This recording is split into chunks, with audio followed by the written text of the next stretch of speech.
Good morning, everyone. Thank you so much for inviting me here today. My name is Tracey, and this is my story. I grew up in Philadelphia in a middle-class family, and I lived a comfortable life. I joined the Army right after high school as a way to pay for my college education.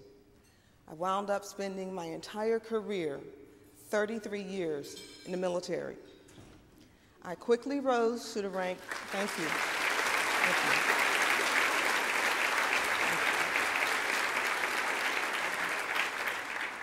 I quickly rose to the rank of Command Sergeant Major. I became the first woman ever to hold this prestigious position in an aviation command.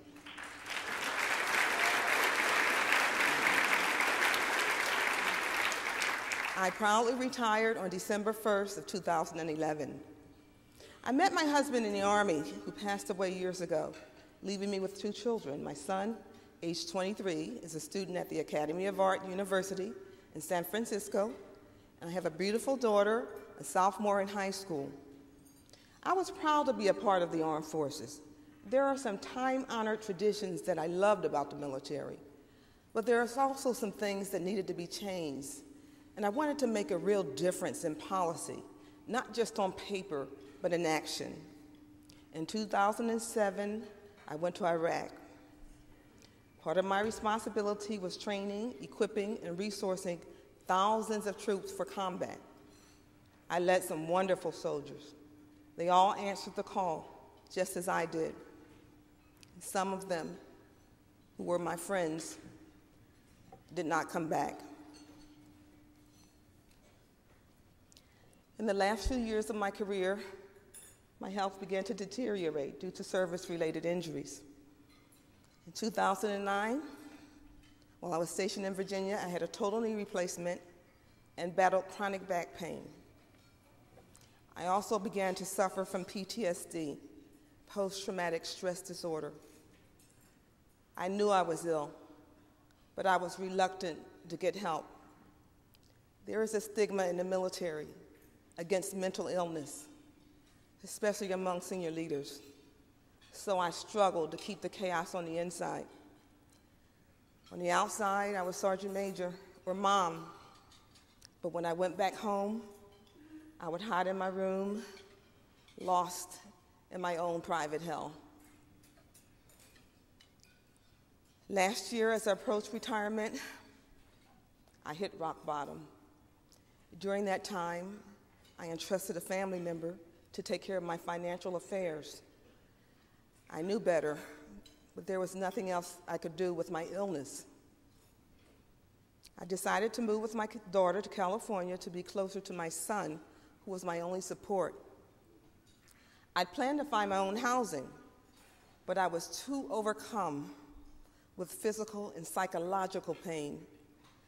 For 7 months, I stayed curled up on a couch in a small, dark studio apartment in the Tenderloin. I would try to go out for fresh air, to just pull myself together. But the city noise and my anxiety drove me back inside. One day I had enough strength to go to the grocery store. And upon checking out my items, I discovered that there was nothing in my bank account. I had a sick feeling in my stomach because I hadn't been checking my finances. The person that I trusted had whittled away thousands of dollars, my entire life savings. I didn't know how I was going to dig myself out of this dark hole that I was in. But there was a voice in the back of my head telling me to get up, to get help. I finally called the crisis line for veterans. They told me to go straight to the emergency room. At the VA hospital, I was connected with caring doctors and social workers. They insisted that I had to get out of my son's studio for the sake of my recovery. But I was homeless. I had nowhere else to go.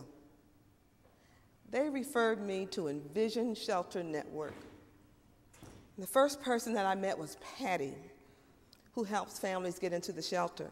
Patty was so kind and consoling. She told me, "We have a nice family place for you. You will be comfortable and safe. It was like hearing an angel speak to me.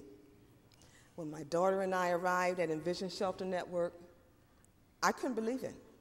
It was nothing like I had imagined. I said, this is an apartment complex, not a shelter.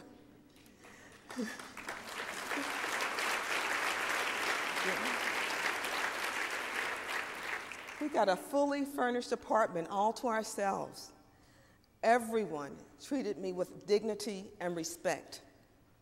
The staff and the residents make the shelter feel like a family and community. The resident manager greets me with a warm smile and a hug every evening. I meet regularly with my case manager, Tracey. She is awesome. She is awesome. Tracey helps me get my finances back in order, stick to my budget, and stay on task.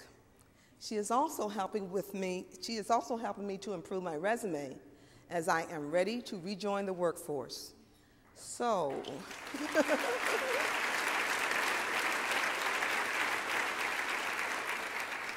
if anyone is looking for a highly driven, motivated, multifaceted professional, please let me know.